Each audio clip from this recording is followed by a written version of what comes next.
गोवर्धन की एक सखी तो कथा में सुनकर के गई कि ठाकुर जी तो गोपीन के घर माखन चुरावे जामे। कथा सुनकर के वाकई मन में भाव आई, मैं हूं ऐसा मक्खन निकालूंगी, ठाकुर जी मेरे घर चोरी करवे आमे।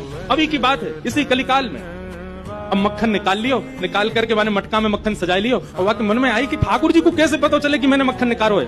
तो दर्शनार्थी दर्शन करने जाते थे, उन्हीं दर्शनार्थियों में मक्खन लेके जाती। तो सब तो सामग्री मंदिर में चढ़ा देती, वो चढ़ाती नहीं, पीछे खड़े होकर के वहीं से मक्खन के पात्र को ठाकुर जी को दिखाती। और ठाकुर जी दिखा कहती, धोरी गैया के दूध सो बढ़िया रात में जमाए करके मैंने दही निकारो, बात दही से ऐसा बढ़िया मक्खन निकारो लाला।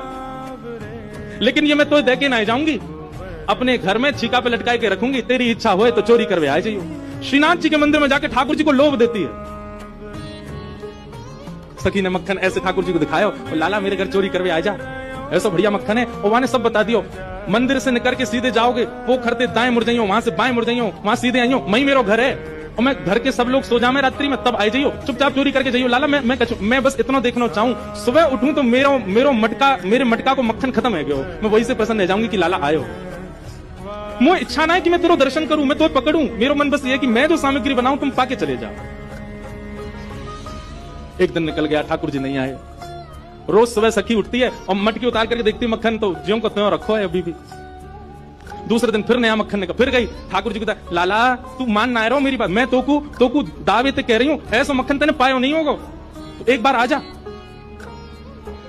दूसरे दिन भी ठाकुर जी नहीं आए, तीसरे दिन फिर आई गई, फिर से आकर के ठाकुर जी को लोभ दे। अब वो रोज नए नए मक्खन निकाल के लावे और पीछे से ठाकुर जी को दिखावे। तो श्रीनाथ जी मंदिर में खड़े हैं, ऐसे कटाक्ष नीचे नेत्र हैं, सामने कुंभन दास जी बैठ करके कीर्तन सुना रहे थे। ठाकुर जी खड़े खड़े खड़े खड़े, ठाकुर जी के मुख में से लार टपकन लगी, यहाँ पे लार गिरने लगी, और वह लार को सामने बैठे भाई कुंभन दास जी ने देख लियो। कुंभन दास जी बोले, जय जय जय जय जी, लार कैसे निकल रही है, कहा है गो, भूख लग रही है का?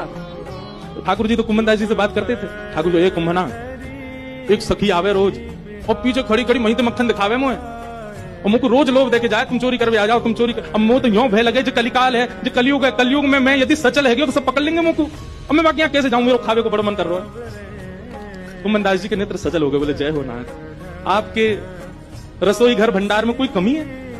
अरे इतनो मक्खन, इतनो दही, इतनो दूध, इतनी गौशाला, इतनी गैयान को दूध रोज आपके मंदिर में आवे, वही सखी कोई क्यों चाहिए?